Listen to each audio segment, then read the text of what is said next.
मी पाटील सरांना विचारतो हा प्रश्न. तर खोडकर विद्यार्थी जेव्हा बदललेला दिसतो ना तेव्हा खरंच अतिशय मनापासून आनंद होतो. मॅडमची कविता आठवते मला नोकरीच्या. बाई मी धरण धरण बांधिते ग माझं मरण मरण खांदिते. आणि शेतकरी मित्र किंवा जो नोकरीला नाही तो भेटल्याच्या नंतर जुन्या आठवणी निघतात. भेटून चांगलं वाटलं. नाही असं वाटत होतं अशी कडकडून मिठी मारा जास्त हृदय भरून आलं माझं. झाला कारण मी खूप वर्षांनी भेटले माझ्या मित्रांना मैत्रिणींना. नमस्कार मित्रांनो, आज आपण सारे एकत्र आलो आहोत एका खास क्षणासाठी आणि तो क्षण म्हणजे आपला गेट टुगेदर. गेल्या काही वर्षात प्रत्येकाची वाट वेगळी झाली. कोणी नोकरीच्या दुनियेत रमला, कोणी शाळेत शिक्षक म्हणून ज्ञान देऊ लागला, तर कोणी शेतीत कष्ट करून जीवन फुलवत राहिला. काही विद्यार्थिनी उत्साहाने नवीन स्वप्न उभी करीत आहेत. पण आज एका गेट टुगेदरच्या निमित्ताने सगळे पुन्हा एकत्र आलो आहोत, जणू काळच थांबला. या कार्यक्रमात आम्ही प्रत्येक गटाला काही खास प्रश्न विचारले. नोकरीवाल्या मित्राकडून आलेली उत्तरं, शिक्षकाचा अनुभव, शेतकरी वर्गातील मोकळं मन आणि विद्यार्थी विद्यार्थिनीचा उत्साह या सगळ्यामुळे हशा मजा उत्साह शिगेला पोहोचला. आणि आता आपण सारे मिळून बघणार आहोत तेच धमाल प्रश्न, त्यातून उमटलेली भन्नाट उत्तरं आणि त्याने रंगलेली अस्मरणीय मैफिल. तर चला उघडूया आठवणीचं पान आणि सुरुवात करूया आपल्या धमाल गेट टुगेदरच्या सोहळ्याला. खरं म्हणजे हा स्नेह मेळावा नुसतं स्नेह मेळावा नाही, तर या विद्यार्थ्यांनी जगलेल्या आठवणी, त्यांचा आनंद, त्यांचं सुख दुःख आणि एकमेकांसोबत असणारे छोटे मोठे भांडणांपासून तर आजपर्यंत त्यांचा टिकून असणाऱ्या प्रेमापर्यंत आज आपण त्यांच्या सोबत प्रश्न विचारणार आहोत. आपण सर्वप्रथम आपण त्यांच्या शिक्षकांना प्रश्न विचारूया की सर, तुम्ही जेव्हा पहिल्यांदा तुमच्या माजी विद्यार्थ्यांना नोकरीत पाहिलं तेव्हा मनात काय आलं तुमचं? एकदम आनंद झाला.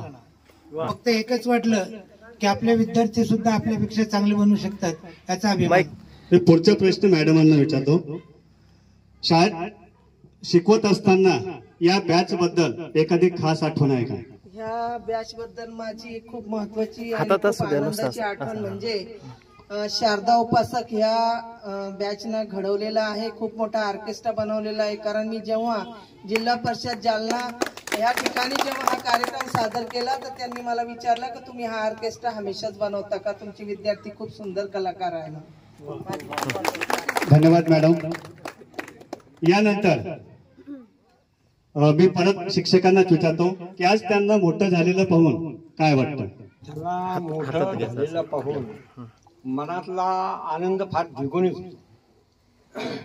जे सर्व शिक्षकांना आणि विद्यार्थ्यांना आवडणारा प्रश्न म्हणजे एखादा खोडकर विद्यार्थी आज खूप बदललेला असेल तर त्याबद्दल तुम्हाला काय वाटतं? मी पाटील सरांनाच विचारतो हा प्रश्न. तर खोडकर विद्यार्थी जेव्हा बदललेला दिसतो ना तेव्हा खरंच अतिशय मनापासून आनंद होतो. आणि असं वाटतं की आपणही याच्यासारखं अगोदर खोडकर बनावं आणि त्याच्यातून आपण तर काहीतरी शिकावा आणि नवीन काहीतरी बनवून दाखवावं. नोकरीला असणारे विद्यार्थी, मी पहिला प्रश्न विचारतो की शालेय आठवणींमध्ये कोणती गोष्टी आजही कामात उपयोगी पडते? सन्माननीय शिक्षक आहेत त्यांनी आम्हाला व्यायामाची सवय लावली आणि आज आता गायक ती सवय आम्ही अंगीकारतोय आणि त्या सवयीमुळं माझ्या जीवनात आमूलाग्र बदल झालेला आहे. आणि मी आजपर्यंत तुम्हाला सांगतो की मी एक गोळी सुद्धा खाल्लेली नाही कोणतीही मेडिसिनची, आणि तरी सुद्धा मी एकदम परफेक्ट आहे. आणि ती सवय मला अतिशय महत्वाची आणि जीवनात उपयोगी पडणारी वाटते. धन्यवाद. नोकरीच्या आयुष्यात शाळेतील एखादा शिक्षकाचा धडा आठवतो? मॅडमची कविता आठवते मला, नोकरीची आठवते. आणि विशेष म्हणजे खराडे सर शिकवत होते. कविता आहे, बाई मी धरण धरण बांधिते ग माझं मरण मरण खांदिते. मछली कितने रंगों वाली, काली गोरी पीली पीली. की नोकरीत नसलेल्या मित्राशी गप्पा मारताना जुनं हसणं पुन्हा आलं का? साहेब तुम्हाला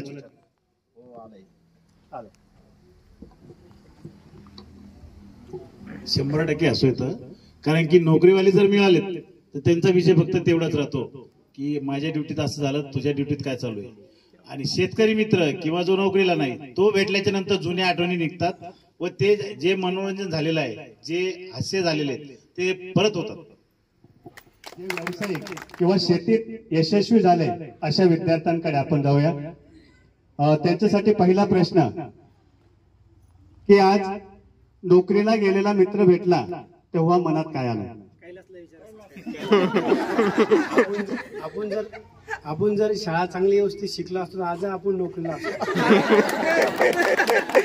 जोरदार टाळ्या वाजवायच्या. हाच प्रश्न मी तुम्हाला विचारतो. नोकरीचं मला तरी असं वाटतंय की बा मी स्वतः माझ्याबद्दल सांगतो. मी पहिल्यांदा सुरुवातीला हॉस्पिटल अकाउंट मॅनेजमेंट सांभाळलं 5 वर्ष. परंतु आता जी शेती करतोय ती टेक्निकली शेती करतोय. मी सिमला आणि टोमॅटोचं जे बियाणं काढलं ते मला आनंद वाटतोय सांगायला की मी लास्ट टाइमचं माझं जे बियाणं पाठवलं ते थायलंडला पाठवलं सर. शाळेतील एखादी आठवण अजूनही मनात ताजी आहे? फूल काटो में खिला था शेष पैर मुर जाएगा. म्हणजे जे फुलं असतं त्याला संघर्ष हवा असतो, त्याला आराम चालत नाही. आरामात त्याला ठेवलं तिथे कोंब असतं. म्हणजे माणसाने आवश्यक संघर्ष चालू ठेवायला पाहिजे, जिद्दीने पुढे जायला पाहिजे. जे मित्र नोकरीला गेलेले आहेत, त्या मित्रांकडून आपण काही प्रेरणा घेतली काय किंवा आपण त्याबद्दल काय विचार केलेले? कोणताही व्यक्ती असो, नोकरी करू व्यवसाय करू काही करू, परंतु त्या क्षेत्रामध्ये त्यांना प्रावीण्य मिळवायला पाहिजे हे महत्वाचं आहे. आणि आपला जो संसार रूपी गाडा आहे हा प्रत्येकाने व्यवस्थित रूपी जर चालवला तर यातच सगळ्या मित्राचं जर व्यवस्थित चालू असलं तर सगळ्यांना आनंद मिळतो. नोकरीच पाहिजे किंवा व्यवसायात पाहिजे असं काही नाही, परंतु फक्त कोणत्याही गोष्टीत जा, फक्त सक्सेस व्हा हे महत्वाचं आहे. आणि व्यसन देतानाही या ग्रुपमध्ये आमच्या याचा मला खूप आनंद वाटला. की शालेय मैत्रिणी आज भेटल्यावर पहिलं वाक्य काय होतं? वाव किंवा दुसरं असं काय होतं का? पहिलं वाक्य खूप आनंद वाटला, खूप भेटून चांगलं वाटलं. पहिली गोष्ट वाक्य निघलंच नाही असं वाटत होतं. अशी कडकडून मिठी मारा म्हणजे आपल्याला जे बोलायचंय ना ते व्यक्त होत नाही. ते म्हणजे असं एकदम जेव्हा मला माहिती झालं की छाया आलेली, तिने आम्हाला सरप्राईज दिलं ते की मी येणार नाही म्हणून असं सांगितलं. पण जेव्हा ती आली आणि मला माझ्या आईने सांगितली की छाया आलेली, तेव्हा ती माझ्याकडे आली तेव्हा मी तिच्या एकदम गळ्यात पडलं ना, एकदम जास्त हृदय भरून आलं माझं. मलाही तसाच आनंद झाला कारण मी खूप वर्षांनी भेटले माझ्या मित्रांना मैत्रिणींना. आणि आम्ही खास करून 5 जण मी अजूनपर्यंत आम्ही भेटलोच नाही. आज मी पहिल्यांदाच भेटली ह्या कार्यक्रमामुळे. तर फर्स्ट ऑफ ऑल त्यांना मी धन्यवाद बोलते. त्यांच्यामुळे हा मला संघ बोलायला भेटलं, मिळायला भेटलं, त्याच्यामुळे खूप खूप धन्यवाद. असं म्हणतात की महिला जास्त बोलतात, त्याचा प्रत्यय आता चला. म्हणजे मी आतापर्यंत प्रश्न विचारत होतो तो 1 किंवा 2च उत्तर येत होता, पण इथे जबरदस्तीत माईक हातात घेतला जात होता. असं पुढचा प्रश्न की आज खूप दिवसानंतर मित्र आणि मैत्रिणी भेटल्यानंतर तुमच्या मनात ह्या क्षणाला काय चालू आहे? या क्षणाला काय वाटतं की पुन्हा पुन्हा असे प्रोग्राम हवेत किंवा असं काय वाटतं? हो नक्कीच वाटतं आम्हाला. मला असं वाटतं की या शाळेत आल्यानंतर भेटलो, गप्पा गोष्टी झाल्या आणि खूप असा आनंद मिळाला. आणि इथून पुढचं काही सांगण्यापेक्षा अगोदर हे सांगन की माझी मुलं जसे या शाळेनं घडवले तसे आणखीन पुढं घडले पाहिजे. आणि खूप काही सांगायसारखे पण शब्दात नाही सांगू शकत. धन्यवाद. तुमच्या बॅच मध्ये असा एखादा मजेदार किस्सा आहे काय की जो आपण इथे सांगू शकता? मी तुम्हालाच विचारतो.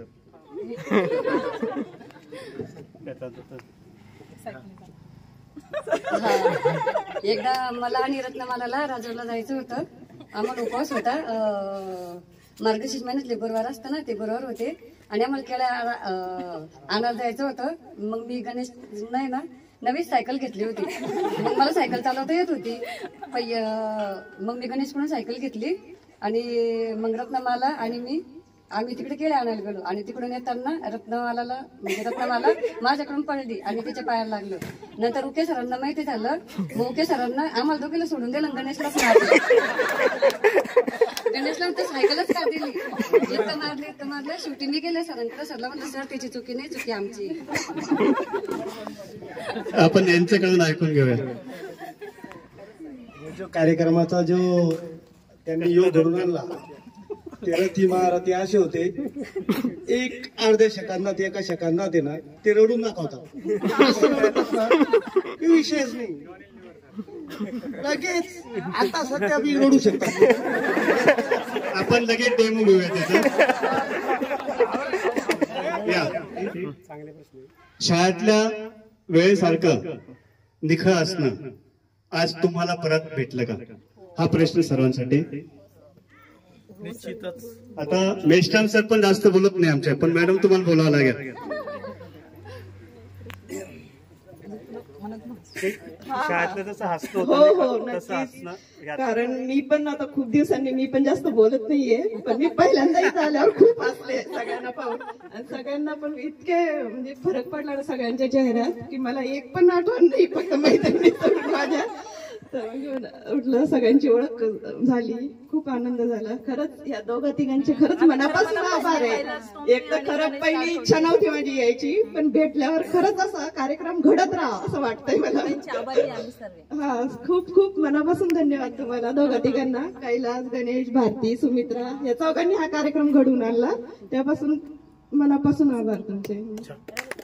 एक छान प्रश्न की आपल्याला म्हणजे या क्षणाला सर्वांना आता नेमकं तुमच्या मनात काय चालू आहे किंवा तुमच्या काही आठवणी असतील की ज्याच्यातून परत आपल्याला सगळ्यांना आनंद भेटू शकतो, अशा आठवणी तुम्ही सांगू शकता का? सानप सर. खरं सांगायचं म्हटलं, जे 25 वर्षापूर्वीचे दिवस होते ते आज कैलासमुळे या ठिकाणी आलेले. नाहीतर खरोखर जे आम्हाला म्हणजे मित्रामध्ये जे आपण नोकरी करताना जेव्हा मित्रामध्ये जे शिक्षक असतात त्यामध्ये मिसळल्याच्या नंतर जेवढा आनंद होत नाही तेवढे मला कैलास जरी भेटला किंवा आज एक दोघं मित्र भेटले तेवढा आनंद होतो. हे फक्त कैलासनं आज या ठिकाणी सगळ्यांसाठी एक विशेष असा प्रयत्न केला आणि त्या सगळे मित्र या ठिकाणी आले, त्या सर्वांचा बिन आभार. आणि तसेच कैलासनं जे प्रयत्न केले त्याबद्दल सुद्धा सर्वांचे आभार. चांगलं बोलता मला माहिती आहे. गाणं घेणं येतं. मला एकच अनुभव होतं, मी ज्यावेळेस शाळेत येत होतो त्यावेळेस माझ्या गावापासून चिंचोली फाटेपर्यंत 3 किलोमीटर मी पायी यायचो आणि हे 1.5 किलोमीटर. त्यावेळेस मला शिक्षक लोकांचा इथला एवढा सपोर्ट होता, म्हणजे मला सकाळी अर्धा तासाचा मला अवधी होता किंवा अर्धा तास लेट आला तर चालतो आणि संध्याकाळी अर्धा तास लवकर गेलो तर चालतो. चाते सर त्यावेळेस सर्वांना मारायचे, पण मी म्हणायचो सर मला बसच नाही. त्यामुळे ते मला काय करायचे, मी सगळ्यात बारीक होतो पुन्हा विशेष म्हणजे, त्यामुळे मला सर्वांना भेटून मला खूप आनंद झाला. एवढंच. काहीच नाही, एवढंच आनंद झाला की सगळे भेटले, सगळं चांगलं वाटलं, खूप आनंद वाटला. धन्यवाद. माझ्या निरीक्षणातून तुमच्या बॅच मध्ये सगळ्यात खोडकर एक विद्यार्थी दिसला. म्हणजे चाते सरांनी नुसते अशी छडी मारली अरे बाबा बाबा बाबा असं करून जे विद्यार्थी उडी मारली मी त्यांच्याकडे जातो. तुमच्या काही आठवणी आहेत का? माझ्या तर नुसतंच आठवणी. तुम्ही जर आठवत असाल मला नुसतीच आठवणी. कारण की मी या ठिकाणी ह्या शाळेमध्ये मी तिकडे 7वी पास झालो होतो, 8वीला या ठिकाणी एंट्री घेतली, प्रवेश घेतला होता. आणि हे खूप जुने मित्र होते, 5वी पासून होते आणि सगळ्यांनी मला एकटा पाडला होता. म्हणजे मी सगळ्यांना बागेत फेकून दिलं आणि मग हे कैल्याने मला लई मारलं होतं. भावांनो, असा दिवस आता मी तुम्हाला सांगतो, मला आता 3 दिवसचा झेंडा आम्ही सकाळपासून 4 वाजेपासून जागत तसं. आणि आज सकाळी मी 6 वाजता निघालेलो, मला चहा बी नाही काही नाही. तरी पण ह्या ठिकाणी मी घरी सुद्धा गेलेलो नाही चहा पाणी प्यायला. एवढी भूक लागली तरी माफी तुमची की मी सरांबरोबर का असं मला चक्र यायला लागला होता. मी सरांबरोबर मी जेवलो अगोदर तुमच्या अगोदर. पण ही आठवण कायमच अशी राहावं आणि आठवण आयुष्यभर तशीच राहावं. बस एवढीच अपेक्षा आहे. तुमच्याकडे नक्कीच आठवणी असतील. नाही सर, आठवणी म्हणजे काय आहे की जे मित्रमंडळी जे जुने भेटतात हे भेटल्यानंतर हा आनंद वेगळाच असतो. कारण की जिथं आपण मन मोकळं करू शकतो ती म्हणजे आपली मैत्री असते. अवांतर मार्केटमध्ये मी आता खूप फिरतो, सगळ्या ठिकाणी पूर्ण महाराष्ट्रभर दौरे माझे चालू राहतात. प्रत्येक रोज डेली म्हणजे प्रोफेशनलीच वर्क चालतं. पण इथं हे खरी अटॅचमेंट जी आहे ती मित्रांमध्ये आहे. आणि मला असं वाटतं की हा जो कार्यक्रम आपण इथं घडून आणला हा दरवर्षी व्हायला पाहिजे. माझी इच्छा आहे प्रत्येकाने जर सहमती दिला तर आपण हा दरवर्षी कार्यक्रम करू. सर्वांनी सहभाग आवश्यक आहे. फक्त आमच्या मुलींचा तुला म्हणजे सर्वांना आमचा सपोर्ट आहे. आम्ही दरवर्षी येऊ. म्हणजे पुढच्या वर्षाची तारीख फिक्स करायची का मग आता? जर सहमती असेल तर पुढचं पुन्हा 15 ऑगस्ट नेक्स्ट. चला आपण हा छान सर्व शिक्षक विद्यार्थी आपण गट मुद्दाम पाडलेत. याचा अर्थ असा नाही की कोणीतरी वेगळे एकापेक्षा. मित्र असेच असतात. ते कितीही मोठा असला कितीही लहान असला, तो श्रीकृष्ण असो सुदामा असो यांची मैत्री आपण पाहिलेले. हे सगळ्या गोष्टी या मित्र आणि मैत्रिणींमध्ये या नसतातच मुळात. आज आपण हा कार्यक्रम श्री विनायक माध्यमिक व उच्च माध्यमिक विद्यालयात जो परत 25 वर्षानंतर तुम्ही आज पुन्हा भेटलात, पुन्हा आलात, खडखडून प्रश्नांची उत्तरं दिलीत, मनसोक्त जगलात आणि आता परत जगणार आहात. यासाठी आणि पुढील तुमच्या आयुष्यासाठी आमच्या विनायक माध्यमिक व उच्च माध्यमिक विद्यालयाकडून तुम्हाला सर्वांना तुमच्या शिक्षकांकडून, आमच्या ज्येष्ठ सहकाऱ्यांकडून तुम्हाला शुभेच्छा. आमची अशी इच्छा आहे की तुमच्या जीवनात नेहमी फुलांची मलमल असावी. आमची अशी इच्छा आहे तुमच्या जीवनात नेहमी फुलांची मलमल असावी. चुकून पाय काट्यावर पडला तरी वेदना ही कोमल फुलांची असावी. धन्यवाद. नमस्कार मित्रांनो, ही मैफिल अशीच चालू राहणार आहे. भेटूया पुढच्या भागामध्ये या चॅनलवर. मित्रांनो, व्हिडिओ जर कधी आवडला असेल तर नक्की शेअर करा, लाईक करा, सबस्क्राईब करा आणि कमेंट करायला विसरू नका. मी ज्ञानेश्वर टोंपे आजच्या दिवसापुरता निरोप घेतो. भेटूया या मैफिलीच्या उर्वरित भागामध्ये. तरी कुठे जाऊ नका आणि चॅनल आमचं नक्की सबस्क्राईब करायला विसरू नका.